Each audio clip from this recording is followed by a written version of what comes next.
Hello दोस्तों, स्वागत है आप सभी का हमारे यूट्यूब चैनल अधिकारी में। दोस्तों, इस वीडियो की सीरीज में हम बात कर रहे हैं सीपीसी की, अर्थात सिविल प्रक्रिया संहिता की। और यह इस सीरीज का सेकेंड पार्ट है, दूसरा वीडियो है। इसके पहले के वीडियो में हमने 50 प्रश्नों को एमसीक्यूज के रूप में सॉल्व किया है और इसमें भी हम एमसीक्यूज के रूप में 50 प्रश्नों को हल करेंगे। और यह सीरीज तब तक चालू रहेगी जब तक कि हम सीपीसी को कम्प्लीटली कवर नहीं कर लेते हैं। तो हमारी कोशिश यह रहेगी कि सीपीसी को कंप्लीट व्यवस्थित तरीके से धारा 1 से लेकर के आदेश लास्ट आदेश तक की जो भी महत्वपूर्ण बातें हैं उन सबको शामिल करते हुए आपको एक बेहतरीन श्रृंखला प्रश्नों का कलेक्शन प्रोवाइड कराएं, ताकि आप इसके माध्यम से पीसीएसजे चाहे वो उत्तर प्रदेश का हो, उत्तराखंड, बिहार, मध्य प्रदेश, झारखंड, कहीं का भी हो, आप आसानी के से उसको समझ सकें, प्रश्नों को हल कर सकें। और इसमें न केवल हम प्रश्नों को हल करेंगे बल्कि उसके साथ साथ जो भी महत्वपूर्ण बातें होंगी उन सबको हल करेंगे। तो आप जो है हमारे साथ लगातार बने रहिए और इसमें किसी भी तरह की कोई भी जो डाउट है वो हम कोशिश करेंगे कि आपका क्लियर कर दें।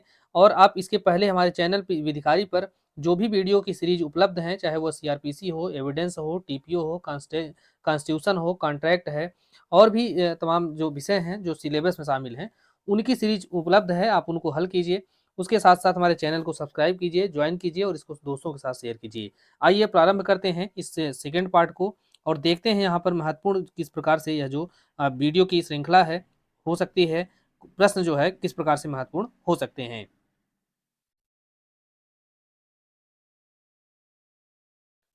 क्वेश्चन है, निम्नलिखित में से कौन सही सुमेलित नहीं है। तो सुमेलित इसमें से कौन सा नहीं है, अर्थात कौन सी धारा में कौन सी प्रावधान नहीं है। धारा 9 के अंतर्गत विचाराधीन न्याय यह सुमेलित नहीं है, क्योंकि धारा 9 के अंतर्गत यह बताया गया है कि जब तक वर्जित न हो न्यायालय सभी सिविल प्रकृति के वादों का विचारण करेंगे। और विचाराधीन न्याय के बारे में प्रावधान कहाँ दिया गया है, तो धारा 10 के अंतर्गत। पूर्व न्याय का सिद्धांत जिसे रिस जुडिकेटा कहा जाता है, धारा 11 में है। डिक्री का अंतरण के बारे में प्रावधान धारा 39 के अंतर्गत। और न्यायालय की अंतर्निहित शक्तियों के बारे में प्रावधान धारा 151 के अंतर्गत है। नेक्स्ट है, निम्नलिखित में से कौन सा केस है वह पूर्व न्याय पर आधारित नहीं है। तो पूर्व न्याय पर आधारित कौन सा इसमें से केस नहीं है, तो पहला देखते हैं, डचेस ऑफ किंगस्टन का वाद। तो इसके अंतर्गत यह जो है पूर्व न्याय पर आधारित है। और छज्जू राम नेकी का जो मामला है यही नहीं है, क्योंकि यह जो है धारा 114 जो है पुनर्विलोकन, इस पर आधारित है। तो इसलिए यहाँ पर पूर्व न्याय पर आधारित नहीं है, तो यही दूसरा वाला विकल्प नहीं है। और यह जो प्रश्न है उत्तराखंड पीसीएसजे में आपसे पूछा जा चुका है, तो इसलिए जो है इसको हमने इसमें शामिल किया है। तो छज्जू राम नेकी यह 1922 का मामला है और यह किससे संबंधित है, तो पुनर्विलोकन से संबंधित है और यह प्रीवी काउंसिल का निर्णय था यह। नेक्स्ट क्वेश्चन है, फिर से सुमेलित करने के लिए ही है कि निम्नलिखित में से कौन सही सुमेलित नहीं है। तो पहला है विधिक प्रतिनिधि। तो यह जो है धारा 50 में है। अनुरोध पत्र धारा 77 में। सूचना जो दी जाती है वह धारा 80 के अंतर्गत। और विचाराधीन वाद तो यही सुमेलित नहीं है, क्योंकि इसके बारे में प्रावधान धारा 10 के अंतर्गत है। और जबकि धारा 11 के अंतर्गत क्या है, प्रांग न्याय है। नेक्स्ट है, निम्नलिखित में से कौन सा वाद है प्रांग न्याय से संबंधित है। तो यह भी प्रश्न महत्वपूर्ण है। और यहाँ पर प्रांग न्याय से संबंधित जो केस है वह सत्याचरण बनाम देवराजन का केस है। इसको कई बार पूछा गया है, तो आपको इसको ध्यान रखना आवश्यक है। नेक्स्ट है, सिविल प्रक्रिया संहिता की धारा 11 में अंतर्विष्ट पूर्व न्याय का सिद्धांत निम्नलिखित सूत्र पर आधारित है। तो देखिए, धारा 11 के अंतर्गत जो प्रांग न्याय या पूर्व न्याय या रेस जुडिकेटा का सिद्धांत है वह 3 रोमन सूत्रों पर आधारित है। तो इसके अंतर्गत यहाँ पर जो पहला और दूसरा ये दोनों ही आते हैं। अब इसका अर्थ क्या है हम आगे देखते हैं कि यह 3 प्रकार के जो सिद्धांत हमने बताया यह कौन कौन से हैं। तो पहला सिद्धांत तो यह है कि नेमो डेबिट बिस वैक्सेरी प्रो उना एट एडम काजा। इसका अर्थ यह है कि एक ही वाद हेतु के लिए 2 बार तंग नहीं किया जाना चाहिए। अर्थात अगर एक ही वाद हेतु पर न्यायालय के सक्षम न्यायालय के द्वारा गुण दोष के आधार पर कोई निर्णय दे दिया जाता है, तो उसी वाद को उसी पक्षकारों के द्वारा उसी वाद विषय को दोबारा चैलेंज नहीं किया जा सकता। पहला सूत्र तो यह हो गया। दूसरा सूत्र इसके अंतर्गत यह है कि इंट्रेस रिपब्लिका अट सिट फिनिश लिटियम। इसका अर्थ यह है कि राज्य के हित में मुकदमेबाजी का अंत होना चाहिए। और तीसरा है रेस जुडिकेटा प्रो वेरिटेट ओकिपिटर। एक न्यायिक विनिश्चय को सही माना जाना चाहिए। अर्थात जब किसी विषय पर एक न्यायिक विनिश्चय पारित कर दिया गया है तो उसी विषय को फिर से जो है चैलेंज नहीं किया जा सकता, क्योंकि न्यायालय के जो एक विनिश्चय है उसको सही माना जाना चाहिए। तो यही 3 जो सूत्र हैं, इन्हीं सूत्रों पर धारा 11 आधारित है और यहाँ से आपको उत्तर प्रदेश, मध्य प्रदेश, उत्तराखंड संबंधित कई राज्यों में यहाँ से जो प्रश्न है वह पूछा गया है, बिहार में भी। तो आपको इन तीनों ही सूत्रों को याद रख लेना चाहिए, क्योंकि आपको जब मेंस की आंसर राइटिंग करते हैं अगर उस वहां पर इन तीनों का जिक्र करते हैं तो एक बेहतर उत्तर माना जाएगा। नेक्स्ट है, सर्वोच्च न्यायालय के किस निर्णय का संबंध रिट पिटीशन में रेस जुडिकेटा या प्रांग न्याय के लागू होने से है? तो यहाँ पर रिट पिटीशन में भी प्रांग न्याय का सिद्धांत लागू होता है। ऐसा जो निर्णय है वह किस केस में दिया गया था? तो यह केस था दरियाव बनाम उत्तर प्रदेश सरकार। अब यह मामले में निर्णय क्या दिया गया था इसको भी देख लेते हैं। इसमें यह कहा गया कि रेस जेडुकेटा का सिद्धांत भारतीय संविधान के अनुच्छेद 32 और दाखिल याचिकाओं के मामले में भी लागू होता है। केवल बंदी प्रत्यक्षीकरण की याचिका के संदर्भ में भी जो है रेस जुडिकेटा का सिद्धांत लागू नहीं होता। बाकी जो अन्य रिट याचिकाएं हैं उनके मामले में भी इसका जो सिद्धांत है वह लागू होता है। नेक्स्ट है, निम्नलिखित में से किस रिट के मामले में प्रांग न्याय का सिद्धांत नहीं लागू होता है? तो जैसा अभी हमने देखा कि बंदी प्रत्यक्षीकरण के मामले में प्रांग न्याय का सिद्धांत लागू नहीं होता है। इसका अर्थ क्या हुआ? इसका अर्थ यह हुआ कि अगर किसी व्यक्ति को अवैध रूप से बंदी बनाया गया है और वहां पर अगर उसको छोड़े जाने के लिए या उसको उस अवैध बंधन से मुक्त कराने के लिए कोई याचिका की जाती है और उसको खारिज कर दिया जाता है, तो उन्हीं ग्राउंड पर फिर से वहां पर याचिका पेश की जा सकेगी कि उसको जो है अवैध निवृत्ति से छोड़ा जाए। तो वहां पर प्रांग न्याय का सिद्धांत लागू नहीं होता है। नेक्स्ट है, पूर्व न्याय का सिद्धांत लागू होता है। तो पूर्व न्याय का सिद्धांत लागू होता है, किन मामलों में लागू होता है?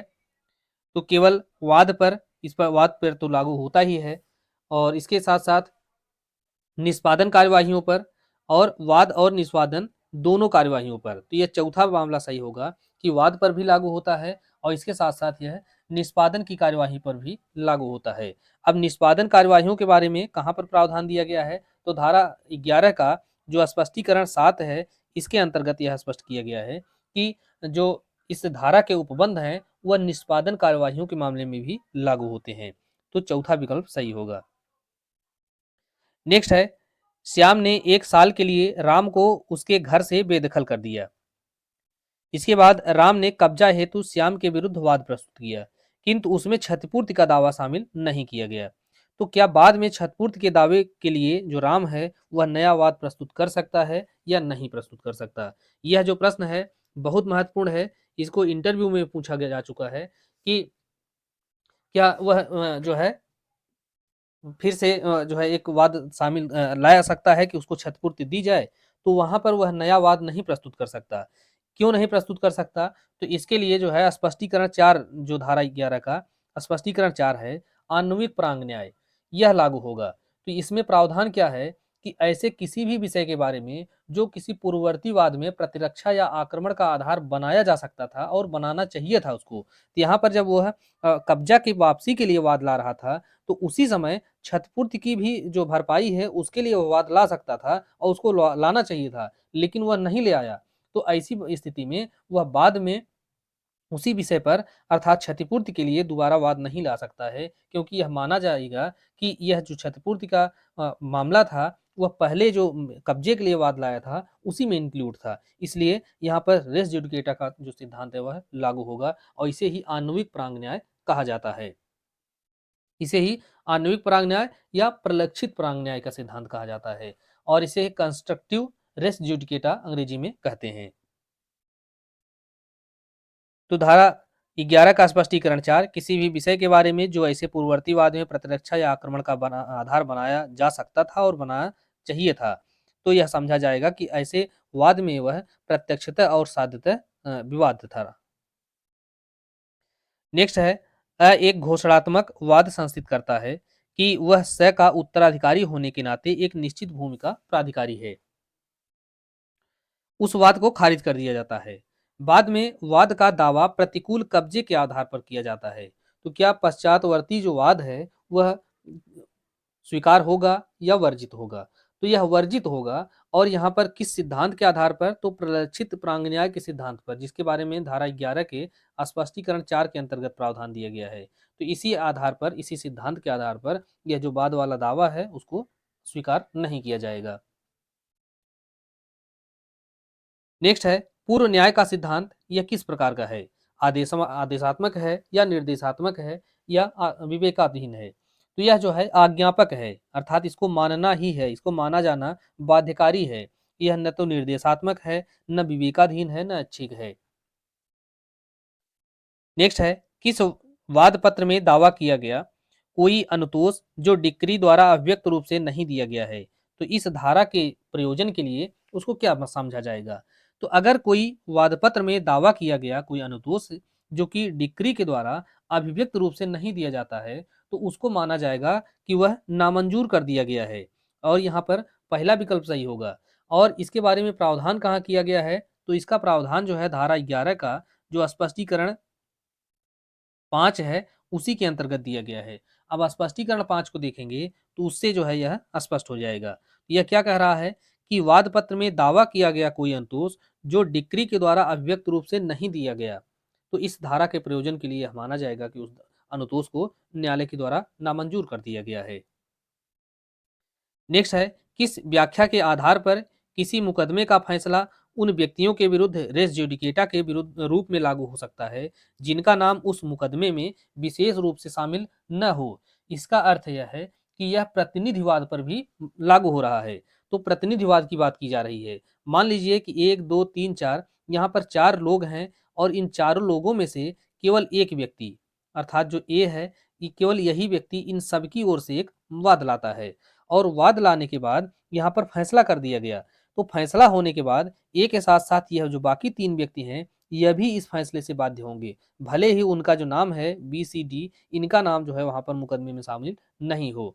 तो इसे ही जो है क्या कहते हैं, प्रतिनिधिवाद का सिद्धांत कहा जाता है। और प्रतिनिधिवाद जो है यह प्रांग न्याय के मामले में भी लागू होता है, या प्रांग न्याय का सिद्धांत जो है वो प्रतिनिधिवाद पर भी लागू होता है। इसके बारे में प्रावधान कहाँ दिया गया है? तो धारा 11 के स्पष्टीकरण 6 के अंतर्गत। हम प्रश्न को फिर से देखेंगे कि किस व्याख्या के आधार पर किसी मुकदमे का फैसला उन व्यक्तियों के विरुद्ध रेस जुडिकेटा के रूप में लागू हो सकता है जिसका नाम उस मुकदमे में विशेष रूप से शामिल न हो? तो यहाँ पर यह जो बी है, सी है और डी है, इन तीनों का नाम इस मुकदमे में शामिल नहीं है, लेकिन ए के द्वारा उनकी ओर से मुकदमा लाया जाता है, तो इसलिए यहाँ भी ये बाध्य होंगे।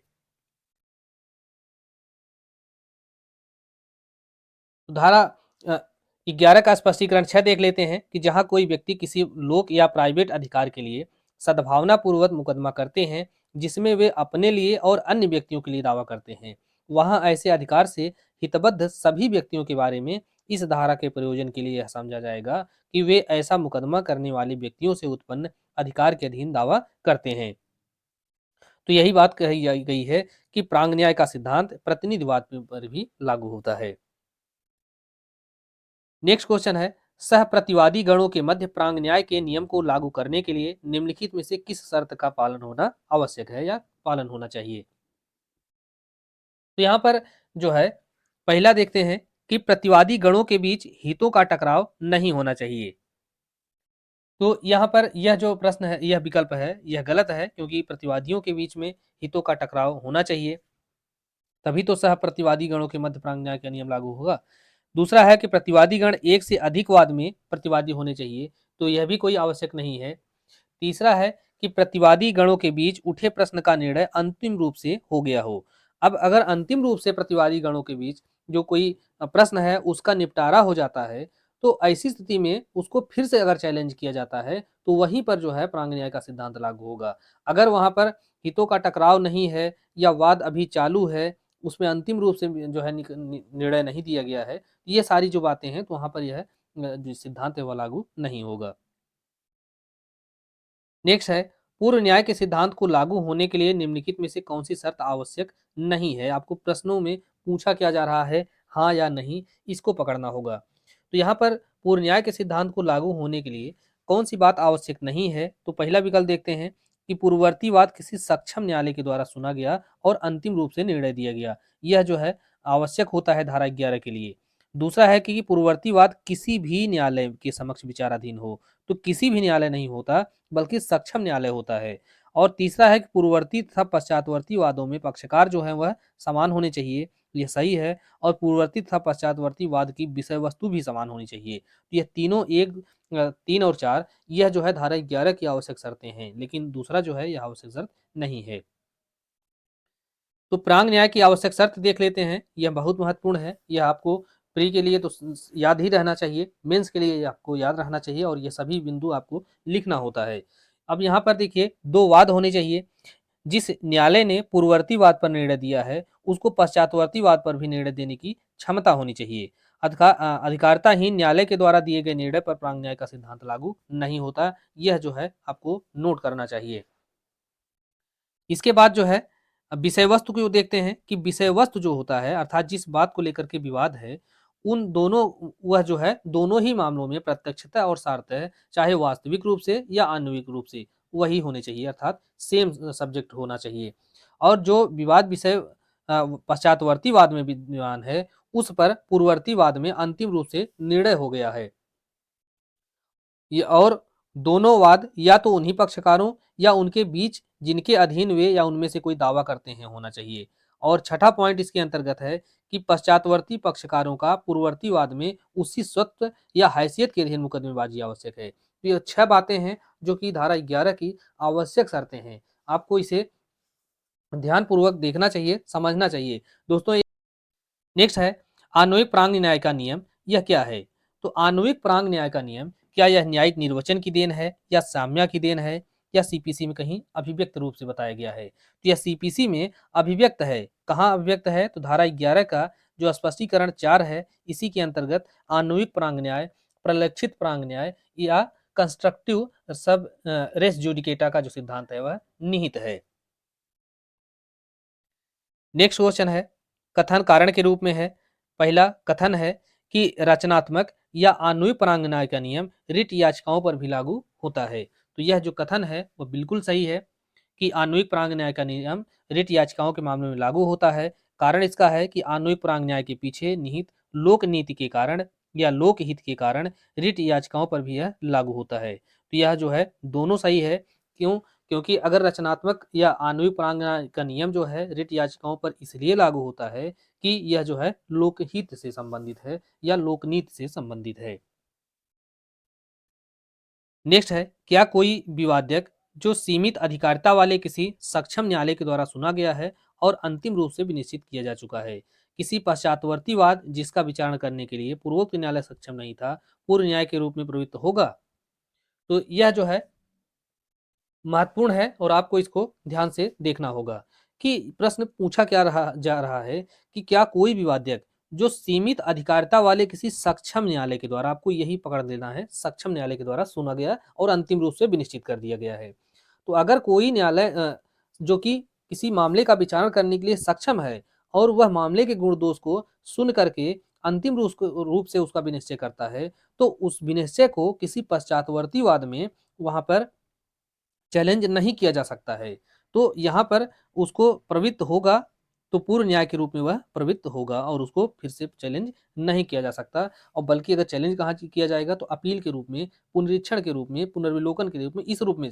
लेकिन उसी को फिर से नए सिरे से वाद वहां पर दायर नहीं किया जा सकता क्योंकि वहां पर धारा 11 के जो प्रावधान है वह लागू हो जाएंगे।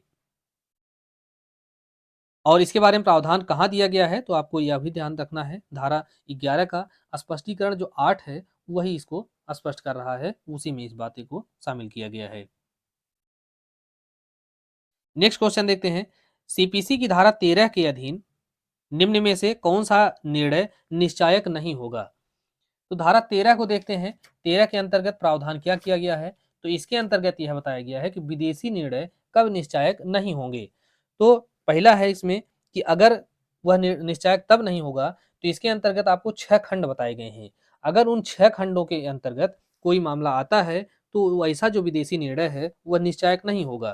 तो पहला है कि अगर वह गुणागुण के बिना दिया गया है, अर्थात उसके गुण दोष को देखे बिना दिया गया है, तो वहां पर वह निश्चायक नहीं होता है। भारतीय विधि के भंग अर्थात भारतीय विधि के उल्लंघन के आधार पर वह निर्णय दिया गया है, या अंतरराष्ट्रीय विधि के विरुद्ध वह निर्णय दिया गया है, तो इन सभी मामलों में धारा 13 के अधीन विदेशी न्यायालय का निर्णय जो है या विदेशी निर्णय निश्चायक नहीं होता है। तो धारा 13 के अंतर्गत जैसा कि हमने बताया कि कुछ जो है शर्तें बताई गई हैं जिनके अधीन विदेशी निर्णय जो है निश्चायक नहीं होते हैं। तो पहला इसमें है कि अगर वह सक्षम अधिकारिता वाले न्यायालय के द्वारा नहीं दिया गया है। दूसरा है कि मामले के गुण दोष के आधार पर नहीं दिया गया है, अंतरराष्ट्रीय विधि के विरुद्ध है, नैसर्गिक न्याय या नेचुरल जस्टिस के नियमों के विरुद्ध जाकर के वह निर्णय दिया गया है, या कपट के द्वारा उसको प्राप्त किया गया है, या भारत में लागू किसी विधि के भंग पर आधारित दावे को वह ठीक ठहराता है।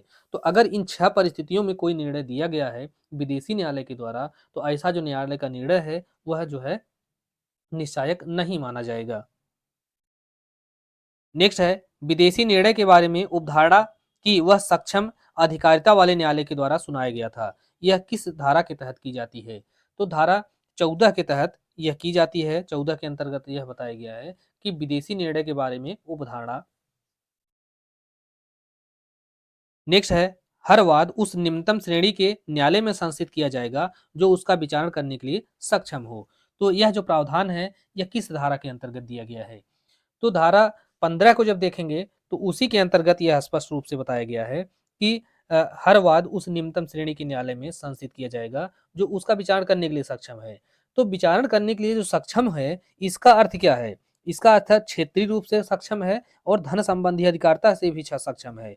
तो वहां पर यह 1 और 2 ये दोनों ही तरह से अगर वह न्यायालय सक्षम होता है तभी उसको सक्षम न्यायालय माना जाता है।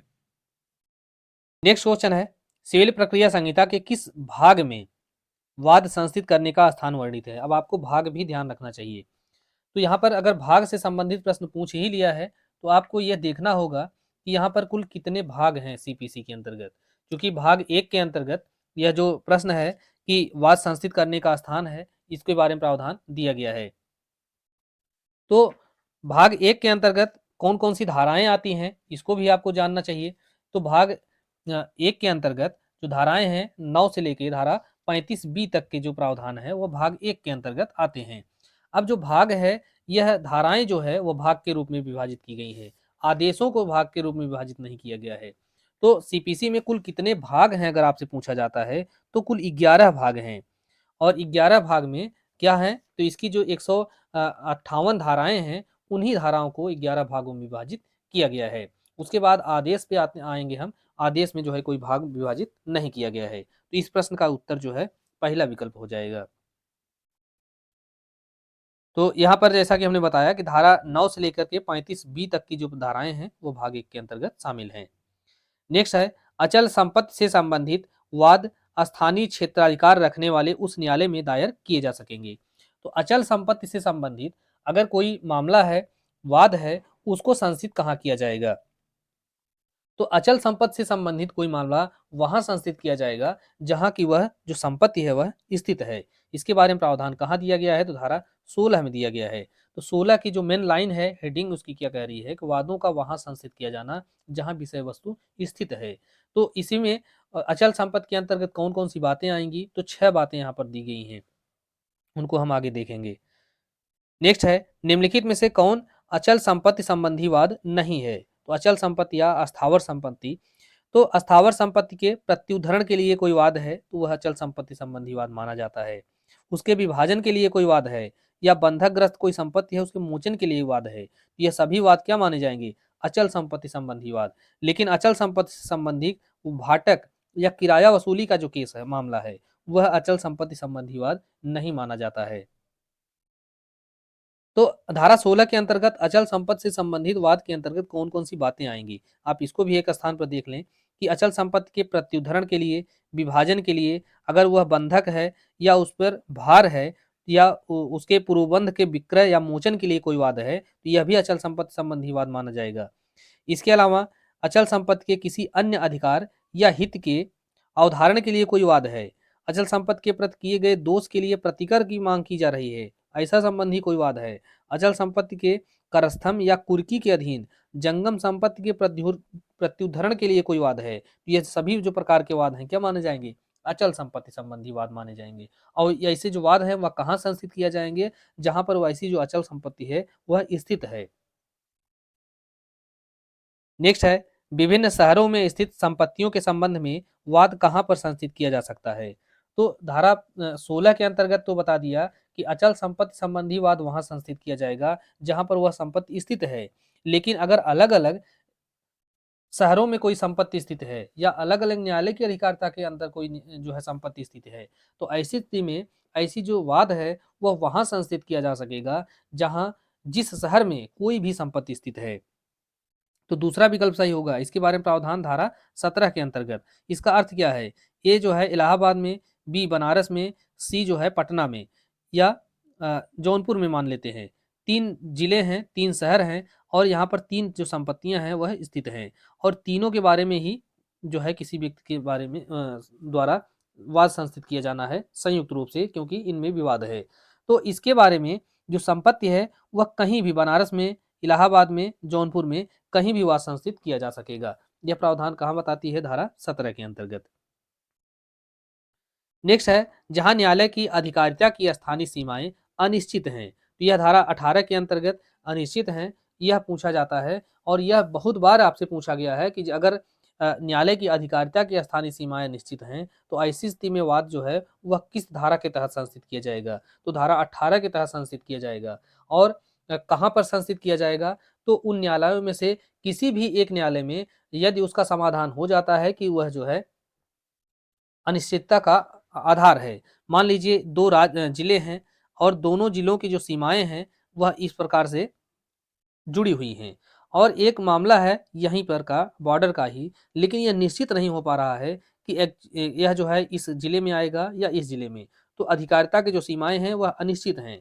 तो ऐसी स्थिति में चाहे इस जिले में ए में, चाहे इस जिले में बी में, इन दोनों में से कहीं भी उस वाद को संस्थित किया जा सकेगा। नेक्स्ट है, अभय इंदौर का निवासी है, वह दिल्ली में बद्री शाह के विरुद्ध मानहानि कारक लेख प्रकाशित करता है। तो अभय के विरुद्ध बद्री शाह कहां पर वाद संस्थित कर सकता है, यह प्रश्न जो है काफी महत्वपूर्ण है और यहां से यह पूछा जाता है कि यह किस धारा के अंतर्गत आएगा। तो सबसे पहले आप इसको जानेंगे कि यह धारा 19 के अंतर्गत आएगा। 19 में क्या प्रावधान है कि शरीर या जंगम संपत्ति के प्रति किए गए दोष के लिए प्रतिकर के लिए वाद कहां संस्थित किया जाएगा। और जबकि हम धारा 17 के अंतर्गत धारा 16 के अंतर्गत क्या पढ़े कि स्थावर संपत्ति के विरुद्ध अर्थात अचल संपत्ति के विरुद्ध वाद कहां संस्थित किया जाएगा, तो जहां वह संपत्ति स्थित है। 19 क्या बता रही है कि शरीर के विरुद्ध या चल संपत्ति के विरुद्ध अगर कोई दोष किया जा रहा है, अपराध किया जा रहा है, तो ऐसी स्थिति में जो वाद है वह कहां संस्थित किया जाएगा, तो वहां पर वाद वहां संस्थित किया जाएगा जहां पर वह अपराध किया गया है या जहां पर जो वादी है या प्रतिवादी है वह निवास करता है। तो इन दोनों ही स्थानों पर, तो यहाँ पर देखें प्रश्न को कि अभय इंदौर का निवासी है, दिल्ली में बद्री शाह के विरुद्ध मानहानि कारक लेख प्रकाशित कर रहा है। तो अभय के विरुद्ध यहाँ पर मुकदमा कहाँ दायर किया जा सकेगा, तो जहां पर जो अभय इंदौर का निवासी है अर्थात जहां पर जो प्रतिवादी है वह निवास करता है या जहां पर वह अपराध किया जाता है, अर्थात दिल्ली या इंदौर, इन दोनों में से किसी भी स्थान पर जो है वह वाद संस्थित किया जा सकेगा। नेक्स्ट है, धारा 19 के अनुसार जहां वाद शरीर या जंगम संपत्ति के प्रति किए गए दोष के लिए प्रतिकर के लिए है, वहां यदि ऐसा दोष न्यायालय की अधिकारिता के भीतर किया गया था और प्रतिवादी किसी अन्य न्यायालय की अधिकारिता के भीतर निवास करता है, कार्यभार करता है या लाभ के लिए स्वयं काम करता है, तो वादी के विकल्प पर उक्त न्यायालयों में से किसी भी न्यायालय में वाद संस्थित किया जा सकेगा। नेक्स्ट है, देहरादून में निवास करने वाला अ लखनऊ में ब को पीटता है, तो ब जो है वह अ पर सीपीसी के अंतर्गत कहां वाद ला सकता है। तो हमने जैसा कि धारा 19 को देखा था, 19 के अंतर्गत क्या प्रावधान है कि जहां पर प्रतिवादी निवास कर रहा है अर्थात प्रतिवादी से तात्पर्य अपराधी व्यक्ति से है, तो अ जो है लखनऊ में निवास कर रहा है और अपराध कहाँ किया गया, देहरादून में किया गया है, तो इन दोनों में से किसी भी स्थान पर इस वाद को लाया जा सकेगा। नेक्स्ट क्वेश्चन है, सिविल प्रक्रिया संहिता के अंतर्गत शरीर या जंगम संपत्ति, तो जंगम संपत्ति से तात्पर्य क्या है, चल संपत्ति, तो शरीर या चल संपत्ति के प्रति किए गए दोष के मामले में प्रतिकर के लिए वाद किस न्यायालय में प्रस्तुत किया जा सकता है? तो इसके संदर्भ में जो प्रावधान है वह कहाँ दिया गया है? तो यह 19 के अंतर्गत दिया गया है, धारा 19 में। और जब अचल संपत्ति को हमने देखा तो अचल संपत्ति के संदर्भ में प्रावधान कहाँ दिया गया है? तो वह धारा 16 के अंतर्गत दिया गया है। तो अचल संपत्ति से संबंधित अगर कोई विवाद होता है तो वह वाद वहां संस्थित किया जाएगा जहां की वह प्रॉपर्टी स्थित है। और कौन कौन से मामले हैं जो कि अचल संपत्ति संबंधी वाद कहे जाएंगे, उसके बारे में धारा 16 के अंतर्गत प्रावधान दिया गया है। और यहाँ धारा 19 के अंतर्गत यह बताया गया है कि शरीर या जंगम संपत्ति के प्रति अगर कोई अपराध किया जाता है तो ऐसी स्थिति में जो वह मामला है, वह वाद है, उस न्यायालय में संस्थित किया जा सकता है जिस न्यायालय की अधिकारिता के अंतर्गत वह अपराध कारित किया गया है, या जहां पर प्रतिवादी निवास करता है, या जहां प्रतिवादी स्वयं अभिलाभ के लिए काम करता है।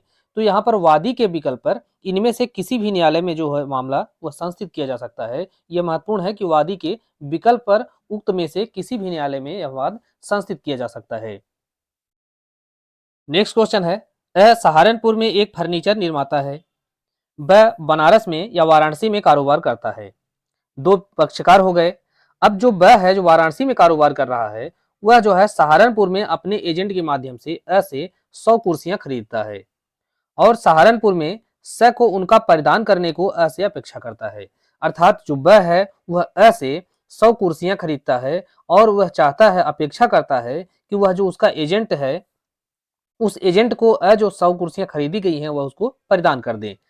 तो वह जो है खरीदी गई कुर्सियों की कीमत का भुगतान करने में असफल हो जाता है। अर्थात यहाँ पर जो कुर्सियों की कीमत है वह ब के द्वारा नहीं अदा की जाती है। तो ऐसी स्थिति में जो है वह वाद ले आएगा ब के ऊपर। किस लिए? कि वह जो है अपनी कुर्सियों का वहां पर परिधान कर देता है लेकिन उसको कीमत उसका नहीं मिल पाता है। तो ऐसी स्थिति में जो कि वादी है वह प्रतिवादी ब के विरुद्ध वाद कहाँ ला सकता है? तो जहां पर प्रतिवादी निवास करता है या जहां पर वाद हेतुक पैदा हुआ है। तो वाद हेतुक सहारनपुर में पैदा हुआ है और प्रतिवादी जो ब है वह वाराणसी में निवास करता है। तो ऐसी स्थिति में जो है इनमें से किसी भी स्थान पर वाद संस्थित कर सकता है। और यह जो प्रश्न है धारा 20 से संबंधित है और धारा 20 के अंतर्गत 2 दृष्टांत दिए गए हैं और पहला जो दृष्टांत है वह इसी प्रश्न पर आधारित है। नेक्स्ट है, सिविल प्रक्रिया संहिता की धारा 20 के संदर्भ में कौन सा कथन सही है? तो इसके अंतर्गत हम देखेंगे कि कौन सा जो कथन है वह सही है धारा 20 के तहत। तो इसमें पहला है कि वाद उस निम्नतम श्रेणी के सक्षम न्यायालय में संस्थित किया जाना चाहिए, यह कथन बिल्कुल सही है। दूसरा है कि वाद उस न्यायालय में संस्थित किया जाएगा जिसकी स्थानीय क्षेत्र सीमाओं के अंतर प्रतिवादी निवास करता है या कारोबार करता है या स्वयं अभिलाभ के लिए काम करता है, तो यह भी सही है। तीसरा है कि वाद उस न्यायालय में संस्थित किया जाएगा जिसकी अधिकारिता की सीमा के अंतर्गत वाद हेतुक उत्पन्न हुआ है। तो यहाँ पर ये जो तीनों कथन हैं वह सभी सही हैं। तो धारा 20 के तहत देखिए यह वाद संस्थित करने की अवशेषी धारा है। क्यों अवशेषी धारा इसको कहा जाता है? क्योंकि जो चल संपत्ति है उसको संस्थित करने के बारे में प्रावधान धारा 19 के अंतर्गत दिया गया है। अचल संपत्ति के विरुद्ध अगर कोई वाद संस्थित किया जाता है तो उसके बारे में प्रावधान धारा 16 में किया गया है। और इसके बाद अन्य किसी प्रकार की जो संपत्तियां हैं उनकी वाद संस्थित कहाँ किया जाएगा उसके संदर्भ में जो है धारा 20 प्रावधान करती है। तो यह चल संपत्ति, अचल संपत्ति, शरीर के विरुद्ध किए गए अपराध के मामले में वाद संस्थित करने के मामलों में लागू होती है, लेकिन मध्यस्थ कार्यवाहियों में वह वाद संस्थित करने के स्थान के निर्धारण के लिए लागू नहीं होती है। तो आपको यह ध्यान रखना है, तो क्योंकि यह आपसे प्री में पूछा जा सकता है। नेक्स्ट है, सिविल प्रक्रिया संहिता के अंतर्गत धन संबंधी या स्थानीय सीमाओं के आधार पर अधिकारिता के बारे में आक्षेप जो है वह सर्वप्रथम अवसर पर किया जाता है, यह एक नियम है। लेकिन ऐसा जो नियम है वह किस धारा के अंतर्गत बताया गया है? तो यह जो है धारा 21 के अंतर्गत बताया गया है और 21 बहुत महत्वपूर्ण धारा है और इसमें वाद लाने के स्थान के संदर्भ में कोई भी आक्षेप जो है वह अपील न्यायालय के समक्ष या पुनरीक्षण न्यायालय के द्वारा तब उनके समक्ष जो है किया जाता है। और ऐसा जो आवेदन है वह न्यायालय के समक्ष यथासंभव सर्वप्रथम अवसर पर और विवादक स्थिरीकरण से पहले या उसके समय जो है किया जाना चाहिए ऐसा आक्षेप, और उसके कारण जो है न्याय की निष्फलता नहीं होनी चाहिए। तो ये तीन बातें जो है इसके संदर्भ में ध्यान रखनी आवश्यक है। नेक्स्ट क्वेश्चन है, सीपीसी की धारा 21 यह किससे संबंधित है?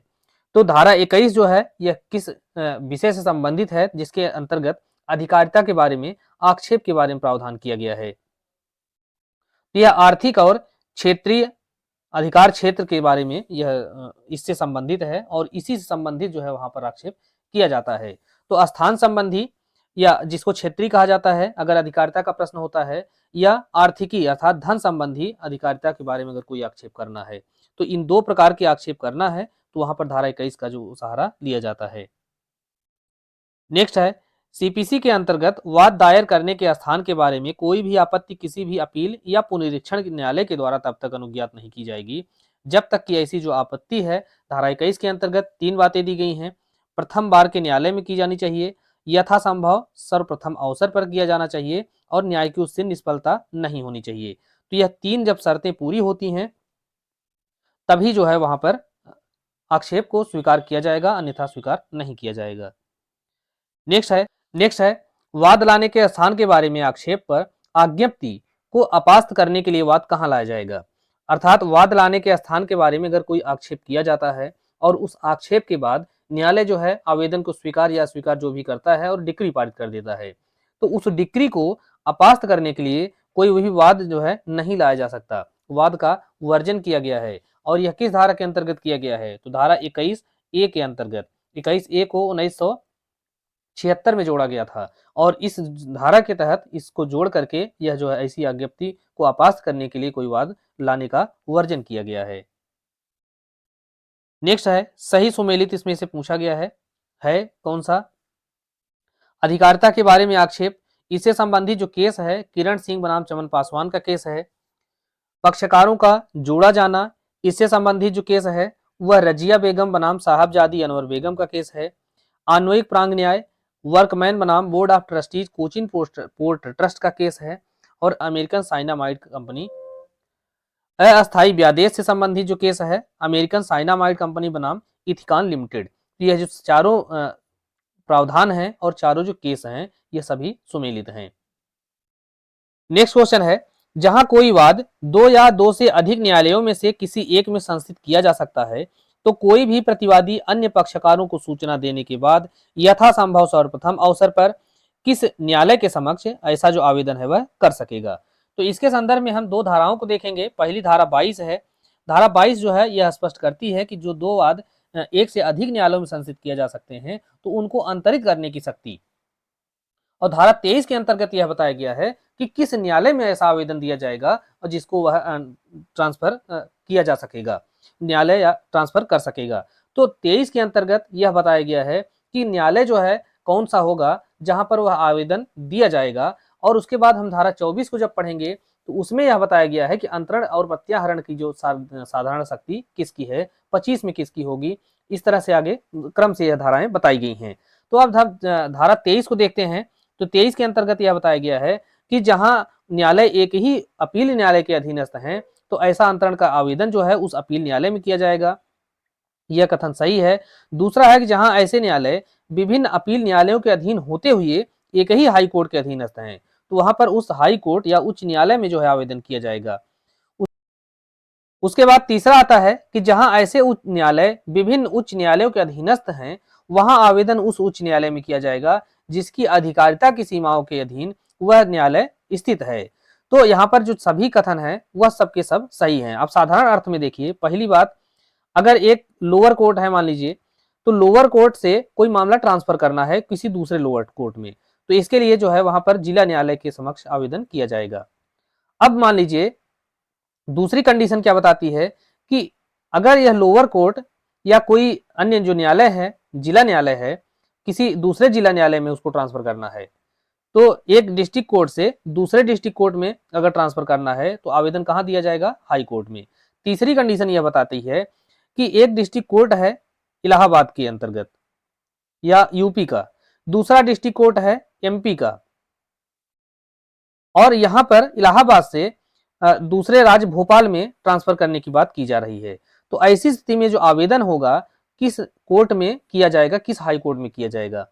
तो इसको समझने के लिए यह देखना होगा कि सबसे पहले जो मामला है वह इलाहाबाद में संस्थित किया गया था या एमपी में संस्थित किया गया था। अगर मामला इलाहाबाद में सबसे पहले संस्थित किया गया था तो इसको जो है भोपाल में ट्रांसफर करने के लिए जो है इलाहाबाद हाई कोर्ट को आवेदन दिया जाएगा। अगर मामला पहले भोपाल में संस्थित किया गया था और उसको इलाहाबाद ट्रांसफर करना है तो सबसे पहले आवेदन जो है वह मध्य प्रदेश हाई कोर्ट को करना होगा। तो इस प्रकार से यह सभी कथन सही हैं। नेक्स्ट है, सिविल प्रक्रिया संहिता की किस धारा के अंतर्गत एक उच्च न्यायालय किसी वाद का अंतरण कर सकता है? तो हाई कोर्ट की जो ट्रांसफर करने की साधारण शक्ति है वह कहाँ दी गई है? तो धारा 24 के अंतर्गत दी गई है। और 24 के अंतर्गत यह प्रावधान दिया गया है कि किसी भी पक्षकार के आवेदन पर और अन्य पक्षकारों को सूचना देने के बाद या स्वप्रेरणा से हाई कोर्ट या जिला न्यायालय, तो अगर आपसे यहाँ पर उच्च न्यायालय के साथ साथ जिला न्यायालय का भी पूछा जाता है तो धारा 24 के अंतर्गत ऐसी शक्तियां दी गई हैं। तो धारा 24 के अनुसार किसी पक्षकार के आवेदन पर पक्षकारों को सूचना देने के पश्चात उनमें से जो सुनवाई के इच्छुक हों तो उनको सुनने के बाद या ऐसी सूचना दिए बिना स्वप्रेरणा से उच्च न्यायालय या जिला न्यायालय मामले का अंतरण कर सकता है या उसका प्रत्याहरण भी कर सकता है, अर्थात उसको किसी दूसरे कोर्ट से अपने समक्ष वापस बुला सकता है। नेक्स्ट है, सीपीसी की धारा 25 किसके बारे में प्रावधान करती है? तो धारा 25 के अंतर्गत वाद के अंतरण करने की या उसको प्रत्याहरण करने की जो है सर्वोच्च न्यायालय की शक्ति है। 24 के अंतर्गत हाई कोर्ट या डिस्ट्रिक्ट कोर्ट की है और 25 के अंतर्गत सुप्रीम कोर्ट की शक्ति है। नेक्स्ट है, वादों के अंतरण की उच्चतम न्यायालय में किया गया कोई आवेदन उच्चतम न्यायालय की राय में अगर तुच्छ या तंग करने वाला था तो ऐसी स्थिति में न्यायालय क्या कर सकता है? अर्थात अगर वाद को अंतरित किया जाना है एक कोर्ट से दूसरे कोर्ट में और अंतरण करने के लिए सुप्रीम कोर्ट में कोई आवेदन दिया जाता है और ऐसा जो आवेदन है वह तुच्छ प्रकृति का है या तंग करने वाला है, तो ऐसी स्थिति में वहां पर जो न्यायालय है वह कौन सी कार्यवाही अपना सकता है या कौन सा वह दंड दे सकता है? तो इसके बारे में जो प्रावधान है यह धारा 25 के अंतर्गत दिया गया है। तो 25 के जो चौथा खंड देखेंगे तो उसके अंतर्गत जो है यह प्रावधान किया गया है कि ऐसा अगर आवेदन तुच्छ या तंग करने वाला था तो आवेदक को आदेश दिया जा सकेगा कोर्ट के द्वारा कि वह उस व्यक्ति को जिसने आवेदन का विरोध किया है प्रतिकर के रूप में 2000 रुपए से अनधिक की धनराशि है उसको संदक्त करे। तो दूसरा विकल्प इसका सही हो जाएगा। नेक्स्ट है, सीपीसी की धारा 26 के अंतर्गत तथ्यों को साबित किया जाना चाहिए। तो धारा 26 के अंतर्गत वाद का संस्थित किया जाना संबंधी प्रावधान दिया गया है और इसमें यह बताया गया है कि हर वाद पत्र को उपस्थित करके या ऐसे अन्य प्रकार से जैसा कि विहित किया जाए कोई वाद संस्थित किया जाएगा। दूसरा खंड जो है जो यह प्रावधान करता है कि प्रत्येक वाद पत्र में जो तथ्य होंगे वह शपथ पत्र के द्वारा साबित किया जाएगा। बहुत महत्वपूर्ण है और कई बार इसको पूछा गया है।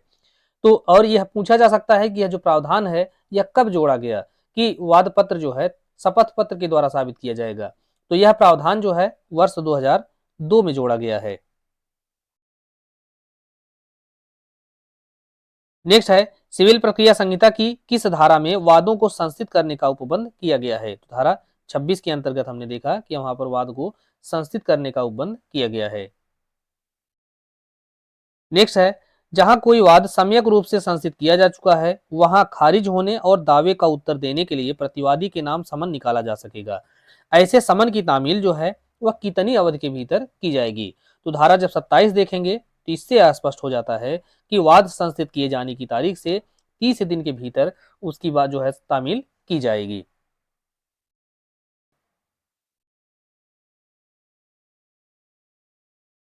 नेक्स्ट क्वेश्चन है, प्रकटीकरण और आदेश करने की न्यायालय की शक्ति यह सीपीसी की किस धारा के अंतर्गत दिया गया है? तो यह जो प्रावधान है यह धारा 30 के अंतर्गत दिया गया है। एक व्यक्ति जिसके विरुद्ध समन जारी हो गया है सीपीसी की धारा 32 के अधीन उपस्थित होने के लिए उसको किस प्रकार से बाध्य किया जा सकता है? तो धारा 32 के अंतर्गत यह प्रावधान किया गया है कि जिस व्यक्ति को धारा 30 के तहत कोई वस्तु प्रकट करने के लिए आदेश दिया गया है और वह व्यक्ति हाजिर नहीं होता है या हाजिर होने में असफल रहता है, तो ऐसी स्थिति में उसको हाजिर होने के विवश करने के लिए वहां पर 3-4 तरीके अपनाए जाते हैं। उसमें पहला है कि उसको हाजिर होने के लिए वारंट जारी किया जाएगा, उसकी संपत्ति कुर्की की जा सकती है और कुर्क की हुई संपत्ति विक्रय की जा सकती है, उसको हाजिर करने के लिए उसके ऊपर जुर्माना अधिरोपित किया जा सकता है या उसकी उपस्थिति के लिए प्रतिभूत ली जा सकती है। तो यहाँ पर ये जो सभी तरीके हैं वह अपनाए जा सकते हैं। दूसरा प्रश्न यहाँ पर यह पूछा जाता है कि धारा 32 के तहत यह जुर्माना जो लिया जाएगा वह कितनी धनराशि का होगा।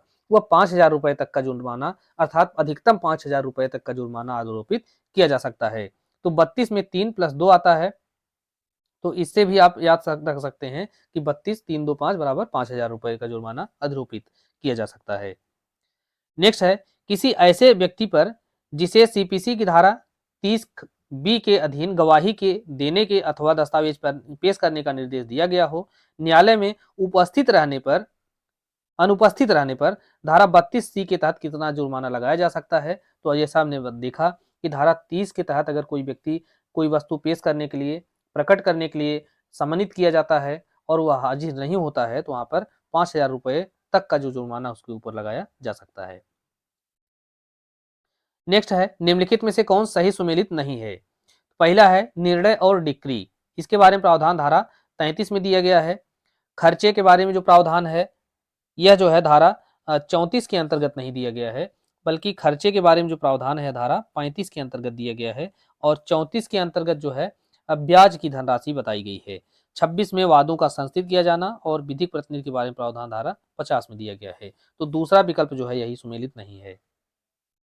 नेक्स्ट क्वेश्चन है सिविल प्रक्रिया संहिता के अंतर्गत न्यायालय किसी वाद में भविष्य ब्याज भी प्रदान कर सकता है, तो इसकी जो दर होगी या रेट होगा वह कितना होगा।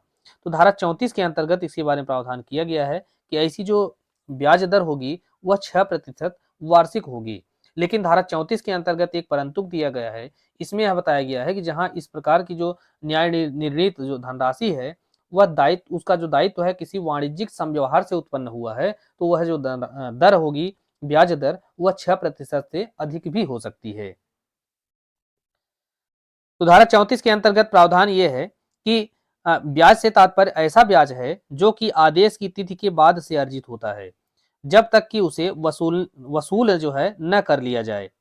डिक्री पारित किए जाने की तारीख से धन के भुगतान किए जाने की तारीख तक जो ब्याज न्यायालय के विवेकाधिकार में होता है और यह अधिकतम कितना होगा 6% वार्षिक हो सकता है। आगे बताया गया है कि परंतु वाणिज्यिक समव्यवहार के अंतर्गत न्याय निर्णीत राशि के संदर्भ में ऐसी जो ब्याज दर है वह 6% प्रतिवर्ष से अधिक भी हो सकती है, परंतु ऐसी जो ब्याज दर है संविदात्मक दर से या वाणिज्यिक समव्यवहार के संबंध में केंद्रीय बैंक की ब्याज दर से अधिक नहीं होगी। नेक्स्ट है दाम दुपट का नियम किससे संबंधित है। यह प्रश्न एक बार पूछा गया है कि दाम दुपट का नियम जो है यह किससे संबंधित है। पीसीएसजे का जो है यह प्रश्न है। तो दाम दुपट का नियम जो है यह ब्याज से संबंधित है।